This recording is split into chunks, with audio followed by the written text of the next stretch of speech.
Assalamualaikum warahmatullahi wabarakatuh dan selamat pagi.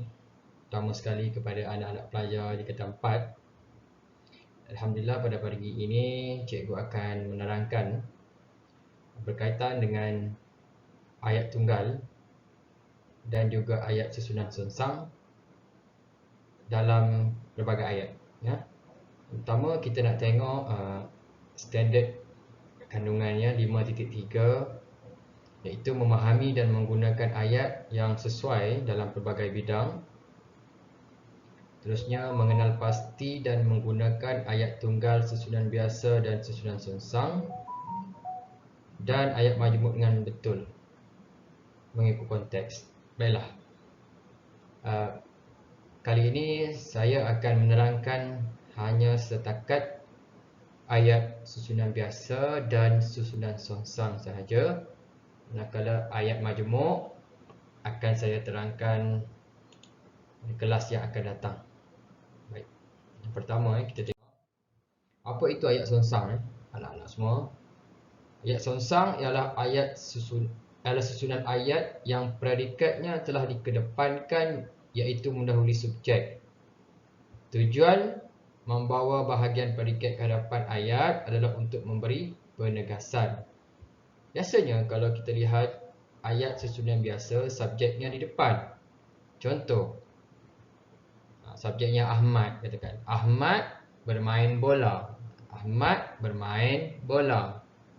Itu dipanggil ayat susunan biasa. Manakala ayat sonsang, ya, subjeknya di belakang. Orang lah, maksudnya Ahmad tu di belakang. Kan? Contoh, bermain bola Ahmad. Bermain bola Ahmad.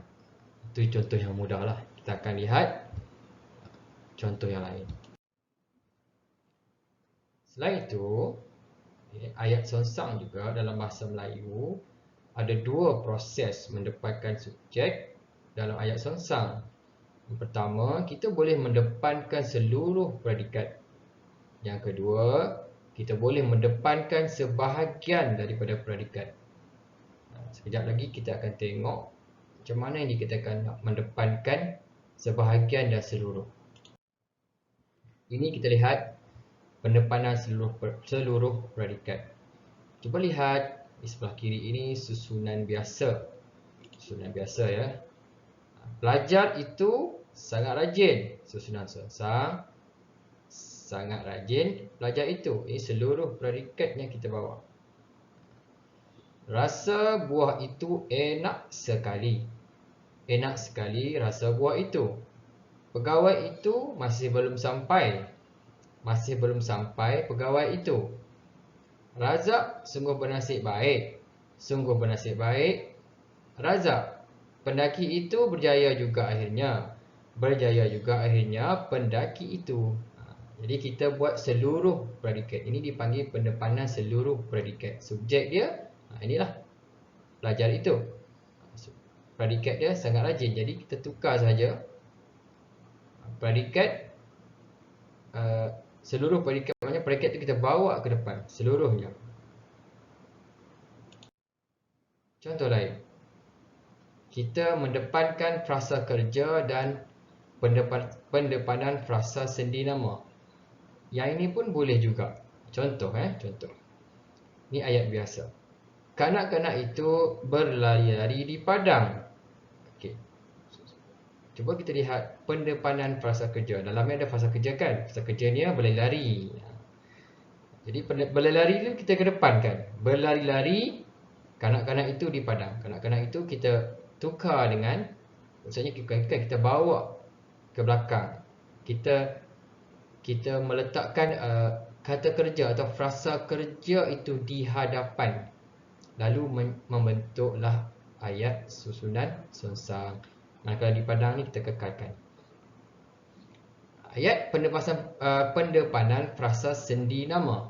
Ini frasa sendi nama, iaitu di padang. Di padang, kita bawa di padang tu jadi duduk di depan. Macam kita jadikan dia sebagai subjek lah. Tapi ayat sonsang ni subjek di belakang. Kita kena ingat tu. Ini nama dia ayat sonsang. Anak-anak jangan keliru, ya. Di padang kanak-kanak itu berlari-lari. Nampak? Boleh buat dua kan? Satu, kita frasa kerja tu kita kedepankan. Yang ayat yang kedua ni, kita depankan frasa sendi nama. Macam mana nak tahu sendi nama? Di ni kan frasa sendi. Di, pada, ke. Tu kan frasa sendi nama. Jadi kita kedepankan frasa sendi nama. Yang berikutnya, kita boleh juga, jika ayat tersebut ada frasa adjektif ataupun ada kata adjektif, nak senang kita lihat, kita kenal pasti, kita tengok kata apa kan. Katakanlah ayat itu ada kata adjektif atau frasa adjektif. Macam ayat ni, badannya lesu sepanjang masa. Jadi kita songsankan lesu badannya sepanjang masa. Lesu badannya sepanjang masa. Kan? Sepanjang masa badannya lesu pun boleh juga kita songsankan. Tapi kita nak lihat yang ni, kita mendepankan frasa adjektif. Yang kedua ni pun boleh juga. Kalau pelajar buat sepanjang masa badannya lesu pun diterima sebagai ayat songsang. Baik. Seterusnya kita boleh gunakan formula ini. Cuba kita lihat formula 2 tambah 1 tambah 3. 2 tambah 1 tambah 3. 3 tambah 1 tambah 2. Atau 2 tambah 3 tambah 1. 1 tambah 2 tambah 3, maknanya contoh. Berlari-lari di padang kanak-kanak itu. Ini 1 tambah 2 tambah 3. Jadi 3 ayat. 3 ayat. Kan? Maksud bukan 3 ayat. Maknanya dia 3 frasa lah. Frasa pertama, kedua, ketiga. Subjek kanak-kanak itu. Asal ayat yang ayat susunan biasa, kanak-kanak itu. Jadi kanak-kanak itu jadi subjek, dia jadi nombor 3. Kemudian predikatnya berlari-lari kan, tadi jadi nombor 1. Kemudian di padang jadi nombor 2. Ya, boleh kita terbalikkan. Kalau kita nak guna 2 tambah 1 tambah 3, macam mana? 2 tambah 1 tambah 3. Contoh, di padang kanak-kanak itu berlari. Jadi kita lihat balik, kalau kita nak kaji balik, kita letakkan 1 tambah 2 tambah 3. Jadi kita songsangkan ikut nombor. Kita bagi frasa ni kan. Contohnya macam ni. Saya tunjuk Okey. Ini 1, ini 2, ini 3. Katakanlah. Jadi kita nak buat formula mana? Kita nak buat formula 2 tambah 1 tambah 3. Jadi maknanya kita letak berlari-lari, jadikan dia sebagai nombor 1 di depan kan. Berlari di depan, lepas tu nombor 1 di depan. Kita nak guna formula ni. Lepas 2, 1 jadi mana? Kanak-kanak itu. Jadi 2 lari kanak-kanak itu di padang. Jadi kita dah pun menggunakan formula 2 tambah 1 tambah 3. Kalau kita nak guna formula 3 tambah 1 tambah 2. Okey, mana nombor 3? Di padang. Di padang di depan di padang. 1 mana 1? Ini kanak-kanak itu. 2 berlari. Jadi ayat songsang nanti dia akan jadi di padang kanak-kanak itu berlari. Merujuk pada pendefasan frasa sendi nama. Yang ini adalah formula yang boleh kita gunakan. Kalau kita nak buat ayat, kalau kita dah terkeliru, kita boleh gunakan ini balik. Atau kita nak buat yang 2 tambah 3 tambah 1. Boleh juga. Maknanya kita gunakan 2 tambah 3 tambah 1 ni sebenarnya seperti yang cikgu katakan tadi lah. Dia pendepanan frasa kerja sebenarnya. Cuba tengok 2 kat mana 2? 2 ni. Berlari-lari. 3 mana 3? Ini.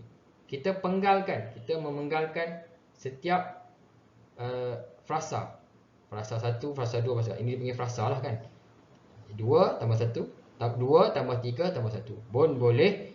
Ini yang dikatakan, ini yang dimaksudkan dengan formula yang saya tunjukkan ini. Harap anak-anak jelas. Ya. Kalau tak jelas, boleh tengok banyak kali video ni. Baik. Ini sebagai latihan lah. Latihan, saya anggap kita dah baca lah. Kita baca lalu lah. Okay, ini adalah akuarium dan museum marine. Ini dalam buku teks muka surat 80 sebagai penubuhan. Cuba kita tengok Ini dia punya maklumat-maklumat yang terdapat dalam dalam buku teks berkenaan dengan tadi. Okey, saya ambil ayat dalam bahan tadi, saya ambil satu ayat. Contoh ayat yang terdapat dalam bahan ni. Panorama di kompleks AMUMS yang terletak di kawasan pinggir laut sungguh mengagumkan. Ini subjek, predikat. Ini ayat susunan biasa. Susunan biasa maksudnya subjek di depan, predikat di belakang. Ini susunan biasa. Panorama di kompleks AMUMS yang terletak di pinggir laut sungguh mengagumkan. Cuma saya nak beri peringatan kepada anak-anak supaya anak-anak pelajar kena mahir jugalah untuk mengenal pasti subjek itu. Ada yang anak-anak yang mungkin tersalah buat, jadi subjek dia hanya letak panorama di kompleks AMUMS. Salah. Sebenarnya sampai habis di pinggir laut ni. Kenapa? Sebab ada ni.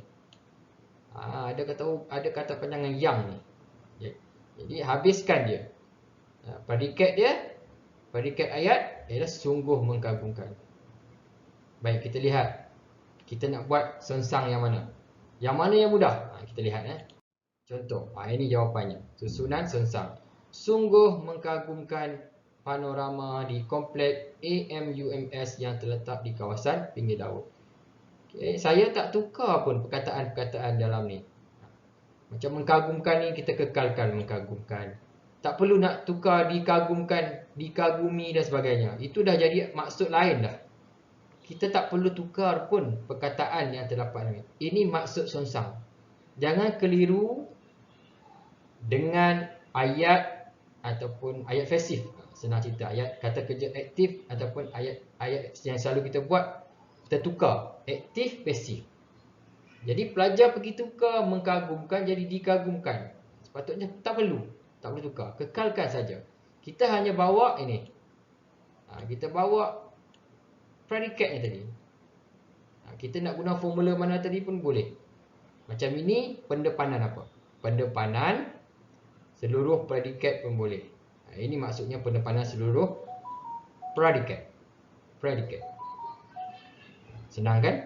Jadi boleh buat mana yang anak-anak nak buat. Jadi sekadar itu sahaja penerangan cikgu untuk kali ini. Semoga dapat memberi pengetahuan ataupun memberi pencerahan kepada anak-anak semua berkenaan dengan ayat tunggal biasa, susunan biasa dengan ayat sonsang. Itu sahaja. Sekian, terima kasih. Jumpa lagi. Assalamualaikum.